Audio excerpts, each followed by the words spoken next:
तो दोस्तों, स्वागत है आपका एक और अद्भुत और रहस्यमय यात्रा में। आज हम बात करने जा रहे हैं उस स्थान की जो सिर्फ भारत ही नहीं बल्कि पूरे विश्व के लिए आस्था और रहस्य का केंद्र है। उस धाम की जो साल के 6 महीने बर्फ में पूरी तरह दबा रहता है, लेकिन फिर भी अडिग, अविनाशी और अचल खड़ा रहता है। तो आज मैं आप लोगों को बताऊंगी सर्दियों में जब केदारनाथ मंदिर पूरी तरह बर्फ में दब जाता है तब वहाँ कौन से रहस्य और चमत्कार होते हैं। आप लोग वीडियो को पूरा देखिए क्योंकि कई रहस्य ऐसे हैं जिनके बारे में आपने पहले कभी नहीं सुना होगा। हर हर महादेव, जय श्री केदार। तो दोस्तों, सर्दियां शुरू होते ही केदारनाथ धाम सफेद बर्फ की चादर में ढक जाता है।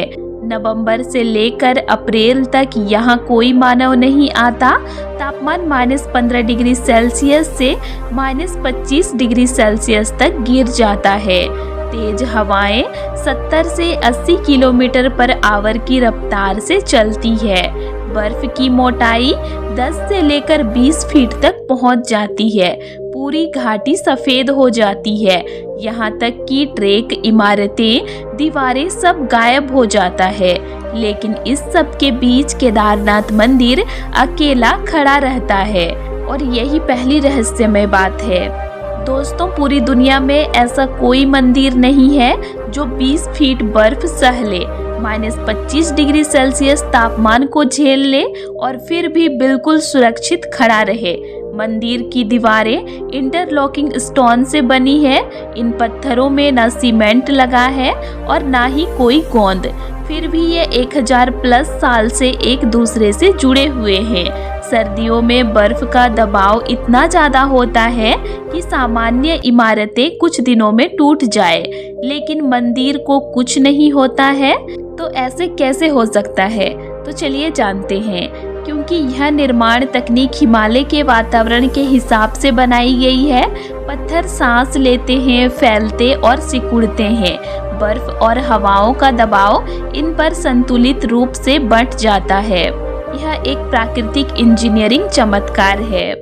केदारनाथ में बर्फ गिरने के बावजूद मंदिर की सीढ़ियां साफ क्यों रहती है? यह वह रहस्य है जिसके बारे में कई स्थानीय लोग, पुरोहित और यात्री बताते हैं। सर्दियों में इतनी बर्फ गिरती है कि पूरा परिसर दब जाता है, लेकिन आश्चर्य की बात यह है कि मंदिर की मुख्य सीढ़ियों पर बर्फ नहीं टिकती है। बर्फ गिरती है, थोड़ी देर रहती है, लेकिन उसके बाद हट जाती है। कई लोग कहते हैं कि वहाँ एक अदृश्य शक्ति है जो सीढ़ियों को साफ रखती है। वैज्ञानिक कहते हैं कि सीढ़ियाँ इस तरह से बनी है कि हवा का दबाव उन पर कम नहीं टिकता। लेकिन इतना जरूर है कि इतनी भारी बर्फबारी के बीच भी किसी एक स्थान पर बर्फ का न टिकना वैज्ञानिकों के लिए भी सवाल है। अब हम जानते हैं कि मंदिर का गर्भगृह हमेशा सुरक्षित क्यों रहता है। बर्फ 15 से 20 फीट तक मंदिर के ऊपर जम जाती है, लेकिन भीतर की मूर्ति यानी स्वयंभू शिवलिंग को कभी कुछ नहीं होता है। और ऐसा इसीलिए क्योंकि अंदर का तापमान हमेशा संतुलित रहता है। बर्फ का दबाव ऊपर है लेकिन अंदर कोई कंपन नहीं होता, इसीलिए मंदिर का गर्भगृह हमेशा सुरक्षित रहता है। 2013 में हिमालय का सबसे बड़ा प्राकृतिक प्रकोप आया। केदारनाथ का पूरा इलाका तबाह हो गया, लेकिन मंदिर आज भी पहले जैसा खड़ा है। कारण यह है कि मंदिर के पीछे खड़ा एक विशाल पत्थर जिसे लोग दिव्य शिला कहते हैं, इस शिला ने प्रलय की पूरी लहर को मोड़ दिया। इस घटना ने पूरे विश्व को चौंका दिया था। वैज्ञानिक इसे नेचुरल बैरियर कहते हैं, भक्त इसे शिव की कृपा कहते हैं। तो सर्दियों में यह शिला बर्फ से ढकी रहती है, फिर भी उसका आकार एक ढाल की तरह मंदिर को बचाने में सक्षम है। अब स्थानीय लोग और कुछ प्रशासनिक कर्मचारी जिन्होंने कपाट बंद होने के बाद अंतिम दिन वहां पर रुकते हैं, वे बताते हैं कि रात में यहाँ ग्लेशियरों का टूटना पहाड़ों से बर्फ का खिसकना, हवाओं की सीटी जैसी आवाज, घाटी में गूंजती अलौकिक ध्वनियाँ सुनाई देती है, ऐसे उन्होंने बताया है। कुछ लोगों का मानना है कि यह महादेव जी की ऊर्जा है, लेकिन सच्चाई यह है कि अकेले केदारनाथ की सर्द रातों में ये आवाजें एक अजब सा अनुभव कराती है। हिमालय में सर्दियों में भालू, हिम तेंदुआ और कई दुर्लभ जीव सक्रिय रहते हैं, लेकिन केदारनाथ मंदिर के आसपास 100-200 मीटर का क्षेत्र हमेशा शांत और सुरक्षित रहता है। कई लोग मानते हैं कि यह शिव का क्षेत्र है जिसे कोई जीव पार नहीं करता। तो 6 महीने तक कोई भी जीव केदारनाथ धाम के आसपास नहीं पहुंचता है, जब मंदिर बर्फ से ढका रहता है। ड्रोन तस्वीरों में दिखाई देता है कि मंदिर के पीछे और आसपास बर्फ पर कुछ आकृतियां बनती है। ये आकृतियां बिल्कुल गोल, त्रिकोणीय या लंबी पट्टियों की तरह दिखाई देती है। कुछ इसे ऊर्जा चक्र कहते हैं, वैज्ञानिक इसे विंड प्रेशर जोन बताते हैं, पर असल कारण आज भी किसी को नहीं पता चला। कई यात्रियों ने यह दावा किया है कि मंदिर के पत्थरों में धूप या चांदनी पड़ने पर एक हल्की नीली चमक निकलती है। शायद यह पत्थरों की संरचना के कारण है, या शायद यह कुछ और ही है। इसके बारे में अभी तक किसी को नहीं पता है। यह भी एक चर्चा का विषय बना हुआ है। तो जब 6 महीने तक केदारनाथ धाम बंद रहता है, तो कोई भी जीव, कोई भी मानव या कोई भी आवाज वहां तक नहीं पहुंचती है। यह पूरा क्षेत्र एक डेड जोन बन जाता है और इसके बीच अकेला खड़ा मंदिर इतना विशाल और अद्भुत लगता है कि इसे देखकर मन स्तंभित रह जाता है। कई भक्तों का कहना है कि सर्दियों में भी दूर से मंदिर के चारों ओर एक अजीब सा प्रकाश दिखाई देता है।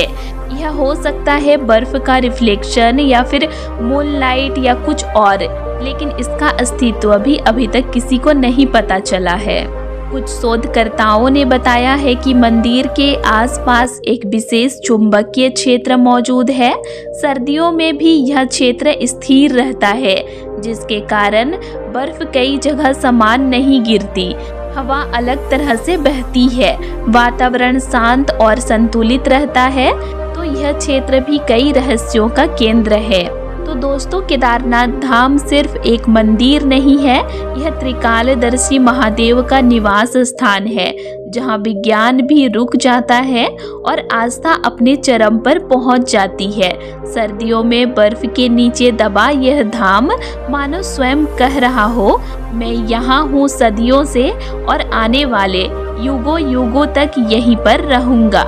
केदारनाथ धाम के ये रहस्य आज भी अनसुलझे हैं, लेकिन यही रहस्य इसे दुनिया का सबसे महान आध्यात्मिक केंद्र बनाते हैं, जो आज लाखों लोगों का आस्था का केंद्र बना हुआ है। और आज हर किसी का सपना है जीते जी एक बार केदारनाथ धाम में पहुंचकर भगवान का दर्शन करना। हर साल लाखों श्रद्धालु केदारनाथ धाम पहुंचते हैं, कोई पैदल, तो कोई घोड़े खच्चर का सहारा लेकर, तो कोई हेलीकॉप्टर के जरिए, लेकिन पहुंचते जरूर हैं। 10-12 घंटे का सफर तय करते हैं और पहुंचकर दूसरे दिन भी 8 से 10 घंटे तक लाइन में लगते हैं और भगवान का दर्शन प्राप्त करते हैं। तो केदारनाथ धाम वह स्थान है जहां पर भगवान शिव स्वयं अपने भक्तों को दर्शन देते हैं।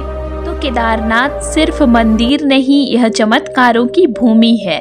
तो दोस्तों, आज के लिए इतना ही, और आप लोगों को मेरा आज का इन्फॉर्मेशन कैसा लगा ये मुझे कमेंट करके ज़रूर बताइएगा।